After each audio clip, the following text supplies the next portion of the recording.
Bonjour Sophie Le Ménestrel. Bonjour Christelle. Nous sommes aujourd'hui devant notre primeur avec devant nous des châtaignes ou des marrons. Alors moi je ne sais pas vraiment les distinguer, on en a des assez gros et à côté on en a des plus petits. En fait ce qui fait la distinction entre un marron et une châtaigne, c'est de savoir si quand vous ouvrez la bogue, est-ce que vous avez plusieurs fruits ou un seul. Quand il y en a plusieurs, c'est une châtaigne, quand il y a un seul, c'est un marron.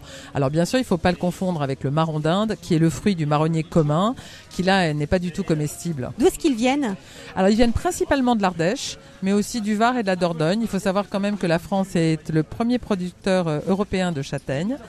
Et alors l'Ardèche, bien sûr, connue pour sa crème de marron, inventée en fait en 1885 par un industriel qui s'appelle Clément Faugier. Le fameux, et qui souhaitait en fait trouver une utilisation pour les petites brisures de marron glacé qui résultaient de la production.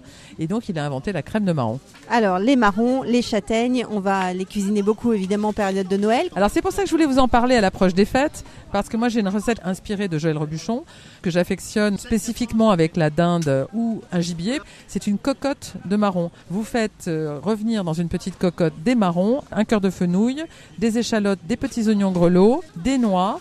Et une fois que tout cela est bien revenu dans le beurre, vous rajoutez un petit bouillon de volaille, vous couvrez, vous faites cuire une vingtaine de minutes. Et là, vous avez quelque chose de très parfumé et qui va vous changer des marrons. Qui va être beaucoup plus original. Se lancer dans les marrons glacés, c'est compliqué avec des marrons comme cela, par exemple ? Oui, ça, je pense qu'il faut laisser les confiseurs faire. Par contre, vous pouvez utiliser la crème de marron pour faire des tas de desserts comme la Dame Blanche.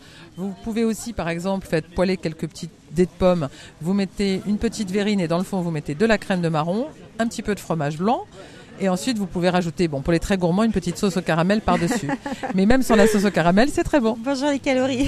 Le prix, la 9,80 le kilo, c'est un prix moyen cette saison ? C'est un prix moyen cette saison. Les prix du marron ne flambent pas, heureusement pour nous. Donc on peut vraiment se jeter dessus pour les fêtes de Noël. Eh bien, cuisinons-les même avant Noël. Merci beaucoup Sophie Le Ménestrel. On retrouve toutes ces recettes et toutes ces astuces autour du marron et de la châtaigne sur le site terroirdechef.com.